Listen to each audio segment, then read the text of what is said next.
बिहारच्या निवडणुकीवरून कोणीही शाब्दिक कोटी करण्याचा प्रयत्न करू नये। साधारणतः हिंदीत जो जीता वही सिकंदर असे म्हणण्याची पद्धत आहे।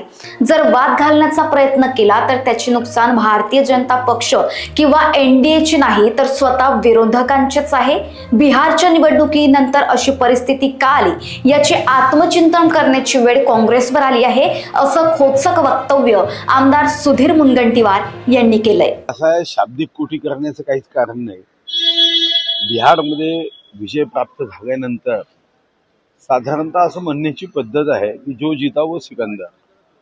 आता बाकीच्यांनी आत्मचिंतन करण्याच्या ऐवजी वाद घालण्याचा प्रयत्न केला तर नुकसान भारतीय जनता पार्टी किंवा एनडीएचं नाही, नुकसान त्यांचं होईल। त्यांनी स्वतः आत्मचिंतन करून आज आपल्यावर ही परिस्थिती का आली, खरं तर तेही आमचे मित्र होते, माझी मित्र होते, पण 24 ऑक्टोबर 2019ला मनात बैमानी आली।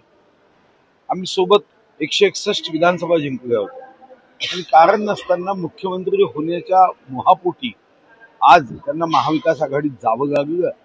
स्वर्गीय हिंदुहृदय सम्राट बाळासाहेब ठाकरे यांचा जो देशभक्तीचा विचार होता त्याला पाठ दाखवावी लागली। तर अशी वेळ कोणावरही येऊ नये, त्यांच्याबद्दल आम्हाला निश्चितच सहानुभूती आहे, पण आता आमच्या मनात त्यांना सहकार्य करावं ही भावना राहिलेली नाही। उद्धव ठाकरे माझे मित्र आहेत, ते आमचे कधी काळचे सहकारी होते, पण त्यांनी ज्या पद्धतीने आमचा विश्वासघात केला त्यामुळे त्यांनी बाळासाहेब ठाकरे यांच्या विचारसरणीपासून फारकत घेतली ही आमची भूमिका आहे।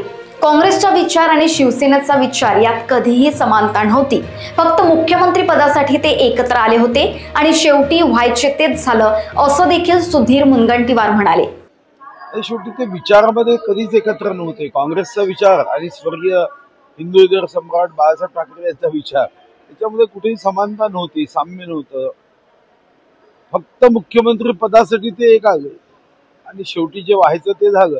आज काँग्रेसने सांगितलं की आम्ही एकटं लढणार आहोत किंवा मनसेला आम्ही सोबत घेणार नाही। याचा अर्थच असा आहे की काँग्रेसची प्रत्येक कृती ही काँग्रेसला बोनसाय करण्याच्या मार्गावर आहे। हे खरं आहे की काँग्रेस एक वटवृक्ष होता। डॉक्टर राजेंद्र प्रसाद जी सारखे, सरदार वल्लभभाई पटेल सारखे, नेताजी सुभाषचंद्र बोस सारखे, महात्मा गांधींसारखे, लालबहादूर शास्त्रीजींसारखे नेते या पक्षाची खरं तर धरोहर होती।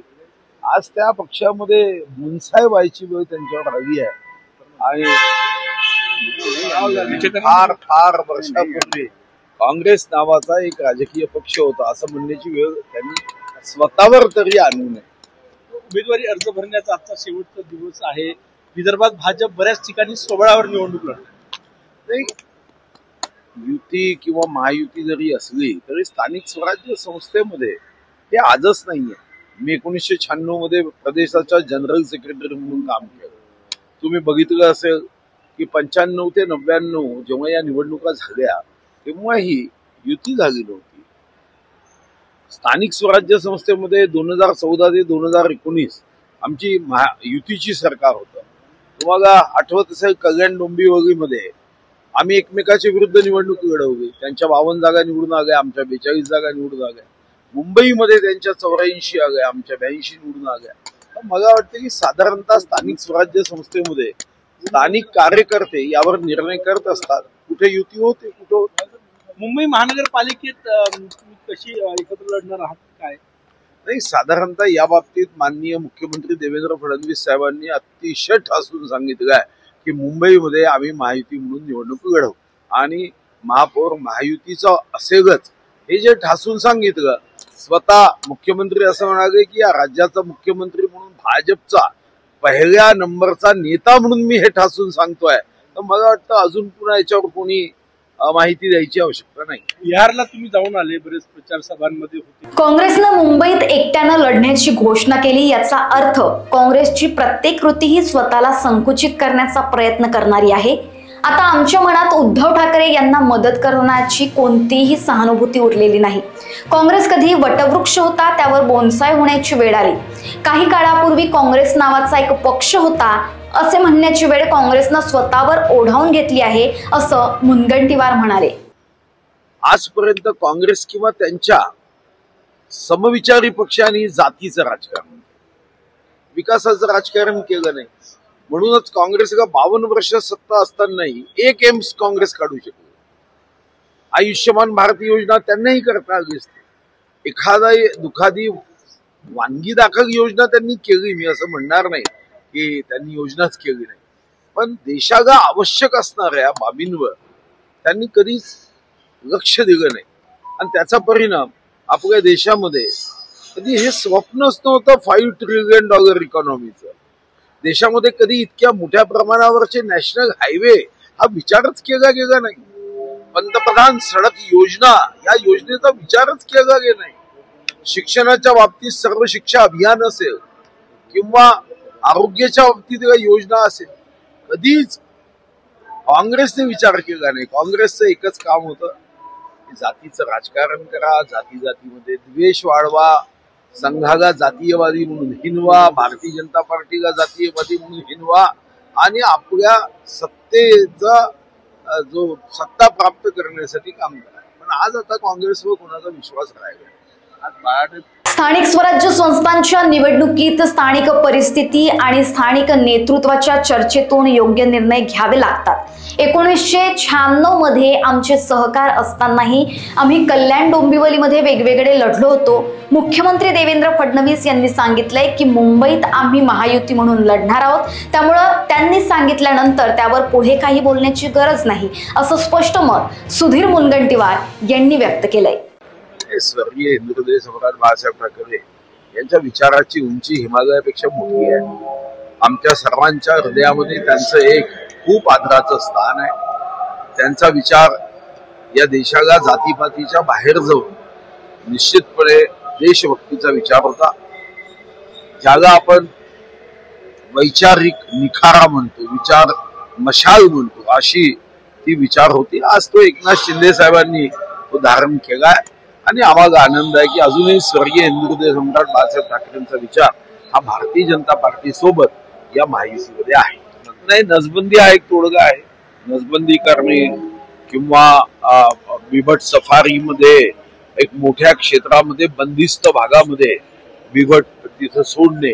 पण एक गोष्ट खरी आहे की नसबंदी शिवाय पर्याय नाही. अतिशय वेगाने बिबट वाढत आहे. अगोदर मुंबईमध्ये अशाच पद्धतीचे प्रकार व्हायचे, पण मग जनजागरण, काही गोष्टी, काही लोकांना सूचना करत 2014 नंतर बोरीवलीच्या संजय गांधी नॅशनल पार्कच्या माध्यमातून आता साधारणतः 10-11 वर्षामध्ये मात्र कोणती घटना झाली नाही. 2014च्या अगोदर अशा घटना खूप व्हायच्या. मला असं वाटतं की या दृष्टीने बिबट्यांच्या नसबंदीचा प्रस्ताव घेऊन तो करायला कुठेही काही अडचण नाही. बंडखोर आहे त्याची मनधरणी केली जाणार का? कारण की आज बऱ्याच ठिकाणी बंडखोर होण्याची शक्यता आहे. नाही, मनधरणी आपण करतोच. शेवटी पक्षाला एक एक कार्यकर्ता त्याच्यासाठी प्रिय असतो.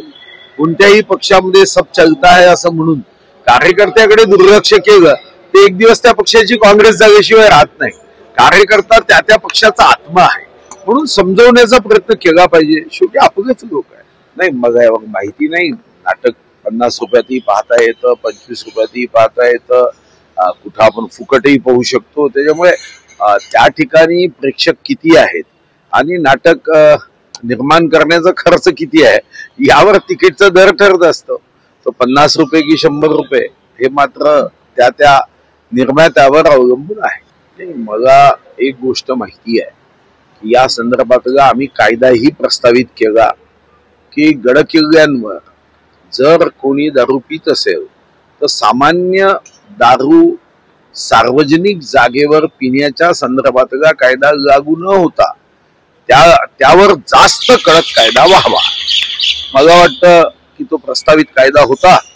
त्या कायद्यानुसार छत्रपती शिवाजी महाराजांच्या स्पर्शाने जी भूमी सोन्यापेक्षाही जास्त महाग आणि पवित्र झाली, ज्याच्यातला कण हा सोन्यापेक्षाही आपल्यासाठी तेज देणार आहे, त्या भूमीवर कोणी दारू पित असेल तर त्याला अशी सबक शिकवली पाहिजे की या जन्मात नव्हे, पुढच्या जन्मातही त्याला आठवला मागचा किस्सा, तर पुन्हा ग्लासला हात लावण्यापासून तो दूर पळायला पाहिजे, अशी शिक्षा दिली पाहिजे. असा माझा प्रयत्न होता. दंडही आम्ही वाढवला होता. विधी व न्याय विभागाकडे तो प्रस्ताव होता. आता काय मग माहित नाही, कारण आता मी सध्या आमदार आहे. अधिवेशनात मी विचार. लोकवाहिनी न्यूज करिता ब्युरो रिपोर्ट, नागपूर.